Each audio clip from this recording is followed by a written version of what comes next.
Hello my dear students and parents, this is Ram from SJS Sainik Academy, Visakhapatnam. Yes, today నేను మీకు కొన్ని విషయాలు చెప్పదలిచాను main గా parents కి. ఎందుకు అంటే మీకు ఇప్పుడు ఎగ్జామ్ అనేటువంటిది ఫ్యూ అవర్స్ లో I mean 1 hour మీరు చాలా ప్రిపరేషన్ చేసి చాలా దగ్గరకు వచ్చేసారు. ఇప్పుడు నేను ఒక 1 day ముందుగా పేరెంట్స్ ఎలాంటి మైండ్ సెట్ ఉంటే మీ పిల్లలు పడినటువంటి కష్టానికి మీరు నిజంగా హెల్ప్ చేసిన వాళ్ళు అవుతారు అనే దాని గురించి చెప్తాను. మీరు ఏదో కోచింగ్ సెంటర్లో జాయిన్ చేసి ఉంటారు, లేదా ఆన్లైన్ క్లాసెస్ తీసుకొని ఉంటారు. మనము స్టార్టింగ్ నుంచి మన పిల్లల యొక్క స్టడీస్ని అబ్జర్వ్ చేసి ఉండొచ్చు, చేసి ఉండకపోవచ్చు, లేదా రకరకాల కారణాలు ఉంటాయి. చేసి ఉంటే ఇప్పుడు సడన్ గా ఇంకాస్త సీరియస్నెస్ ని పెంచి రకరకాల క్వశ్చన్స్ ని పిల్లల్ని అడిగి వాళ్ళని టెస్ట్ చేస్తూ ఉంటారు. ఇది సాధారణంగా జరిగేది. ఒకవేళ చేసి ఉండకపోతే అరే నీకు ఎల్లుండి ఎగ్జామ్ ఉంది కదా, ఒకసారి బుక్ తీసుకురా చూద్దాం ఏమేమి వచ్చా నీకు చూద్దాం. ఎస్, ఈ చాప్టర్ లో ఒక క్వశ్చన్ అడుగుతున్నాను, చెప్పు ఆన్సర్. నెంబర్ సిస్టమ్ నుంచి ఇది చెప్పు, ఫ్రాక్షన్స్ ఇది చెప్పు, అండ్ యావరేజ్ నుంచి ఇది చెప్పు. లేదంటే జీకే క్వశ్చన్స్ లో సో నేతాజీ ఇంటర్నేషనల్ ఎయిర్పోర్ట్ ఎక్కడ ఉంది, లేదంటే Rajiv Gandhi international airport, where is the Rajiv Gandhi international airport, where is the Indira Gandhi international airports, ఇలాంటి రకరకాల క్వశ్చన్స్ మనము అడుగుతూ ఉంటాం. ఎందుకు? మీరు మంచి ఉద్దేశంతోనే అడుగుతారు. పిల్లలు ఎలా ఉంది నాలెడ్జ్ చెక్ చేద్దామని అడుగుతుంటారు. కానీ ఇక్కడ జరిగే ఒక చిన్న తప్పు ఏంటంటే పిల్లలకి మనం అడిగే విధానం ప్రెజర్ పెట్టే విధానంగా కాకుండా అసలు మోస్ట్లీ ఆ సబ్జెక్ట్ని టచ్ చేయకుండా ఉంటేనే మంచిది. నువ్వు చాలా ఇప్పుడు మీరు చేయాల్సిందల్లా పాజిటివ్. నువ్వు చాలా బాగా నేర్చుకున్నావు, మంచి మంచి క్వశ్చన్స్ని ఫేస్ చేశావు, మంచి ఎగ్జామ్స్లో మీరు పార్టిసిపేట్ చేశావు, సో నువ్వు బాగా రాయగలవు అని అనాలే తప్పే మీ దగ్గర ఉండేటువంటి ఏదో ఒక బుక్ కానీ లేదంటే మీకు తెలిసినటువంటి క్వశ్చన్స్ని కానీ తీసుకొని ఇవి చెయ్యు, నువ్వు ఇది చేస్తే నేను టెస్ట్ చేస్తాను, అలా వాళ్ళని కొంచెం కించపరిచే విధంగా, భయపెట్టే విధంగా, అనుమానించే విధంగా పిల్లల్ని అస్సలు క్వశ్చన్ చేయొద్దు.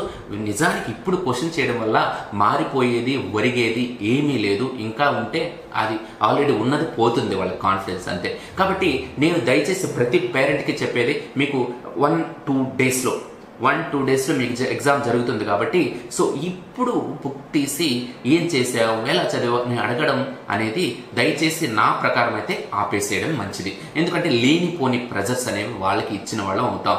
మనం మరి ఏం చేయాలి సార్, ఎగ్జామ్ ఎల్లుండి ఉంది కదా, మరి ఇప్పుడు క్వశ్చన్ చేయకపోతే ఎలాగంటే ఎగ్జామ్ ఎల్లుండి ఉంటే ఇప్పుడు క్వశ్చన్ చేయడం అనేది కరెక్ట్ కాదండి. మీరు ముందుగానే ఎప్పటి నుంచో అది క్వశ్చన్ చేస్తే నిజంగా నేను క్వశ్చన్ చేయమని అంటాను. సో ఎల్లుండి ఎగ్జామ్ అనగా ఈ రోజు మనం అడగడం, లేదా రేపు ఎగ్జామ్ అనగా ఈ రోజు అడగడం అనేది మనం చేసిన తప్పు. మీరు చేయాల్సిందంటే మీ పిల్లలతో హ్యాపీగా గడపండి.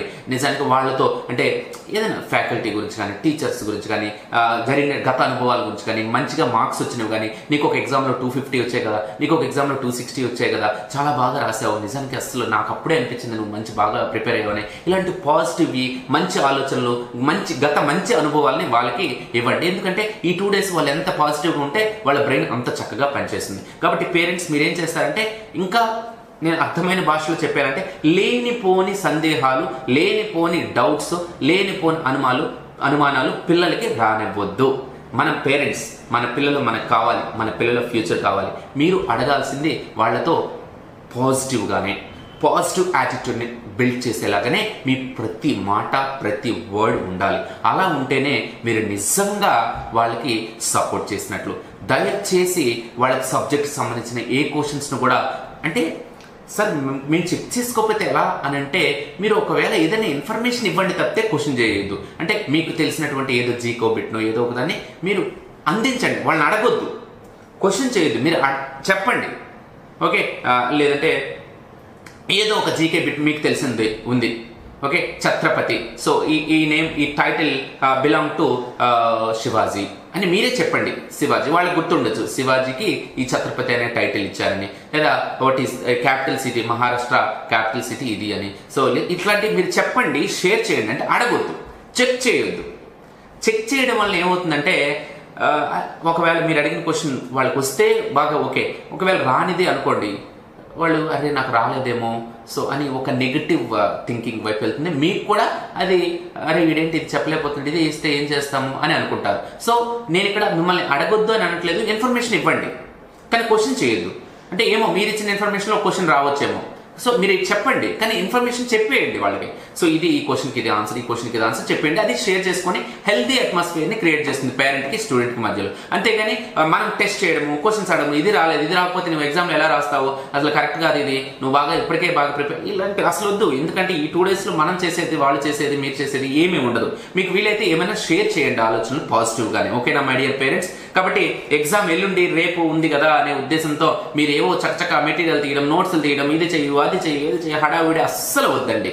ఓకేనా? మనం ఏం చేస్తామంటే లాస్ట్ మినిట్లో ఏదో ఒక బిట్ తెలుస్తుంది కదా, ఒక 2 marks యాడ్ అవుతాయి కదా, నేను ఏదో ఒకటి చెప్పి అలా అనుకుంటాం. అది అసలు 100% వర్కౌట్ కాదండి. నిజానికి మీరు ఏదైనా చెప్పాలంటే వాళ్ళకి చెప్పేసేయండి ఇన్ఫర్మేషన్. ఇది ఇది ఇది ఇది ఇట్లా చేస్తే బాగుంటుంది, లీనియర్ ఈక్వేషన్స్ అంటే ఇది, ఫ్రాక్షన్స్ అనేది చెప్పండి. అది కూడా కొంత మాత్రం ఎక్కువ అప్పటికప్పుడు క్లాస్ చెప్పినా వాళ్ళకి కన్ఫ్యూజన్ గురవుతారు. ఓకేనా మై డియర్ పేరెంట్స్? మరి మీరు ఇంతవరకు చాలా రోజుల నుంచి కష్టపడ్డారు, పిల్లలు కూడా కష్టపడ్డారు. అలాంటి కష్టాన్ని మనం చిన్న చిన్న తప్పులు చేసి పిల్లల్ని డిసప్పాయింట్ చేయకూడదు. అందువల్లనే నేను ఈ విషయాలు చెప్తున్నాను. అండ్ మీరందరూ కూడా, మీ అందరికీ తెలిసి ఈ విషయాలన్నీ కూడా, కాకపోతే మనం బయటకు చెప్పినంతగా మన పిల్లల విషయంలో మనం అంత ధైర్యంగా ఉండలేము. కొంత భయం అనేది ఉంటుంది. మన బయట వాళ్ళకి ఎన్ని చెప్పినా కానీ, బయట ఎన్ని టీచింగ్ ప్రొఫెషన్లో ఉన్నా లేదా ఏ ప్రొఫెషన్లో ఉన్నా కానీ, మన పిల్లల దగ్గరికి వచ్చేసరికి మనం కొంచెం భయంగానే ఉంటుంది. కాబట్టి ఆ భయంలో సో నెగిటివ్గా వచ్చేసే థాట్స్ ఉన్నాయేమో అంటే అవన్నీ కూడా మన పిల్లల మీద భయం, ఐ మీన్ మన పిల్లల ఫ్యూచర్ మీద భయంతోనే, వాళ్ళకి మంచి చేయాలనే ఉద్దేశంతోనే మీరు చెప్తారు. కానీ అవి పిల్లల యొక్క మైండ్లో డిఫరెంట్గా నాటుకుంటాయి. అది ఎగ్జామ్ మీద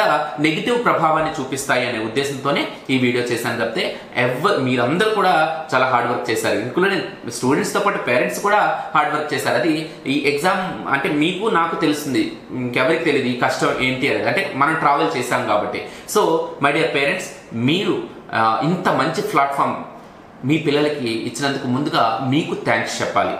ఎంతో కష్టపడి ఎన్నెన్నో కోచింగ్ సెంటర్స్ తిరిగి ఉంటారు, లేదంటే ఎక్కడెక్కడో మీరు వాళ్ళని వదిలి ఉంటారు, లేదా ఆన్లైన్లో వాళ్ళ కోసం మీరు ఎన్నో జాబ్స్ కోసం కానీ ఎన్నో త్యాగాలు చేస్తుంటారు.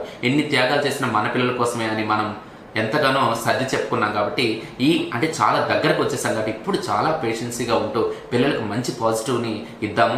పిల్లల మంచి భవిష్యత్తును మన కళ్ళతో చూడడానికి, వాళ్ళ ఆనందాన్ని మన కళ్ళల్లో చూసుకోవడానికి మనం ఎప్పుడు సిద్ధంగా ఉండాలి. ఖచ్చితంగా మీరు అనుకున్న పొజిషన్ మీ పిల్లలు వెళ్తారని మనస్ఫూర్తిగా కోరుకుంటూ all the best everyone. Take care and bye.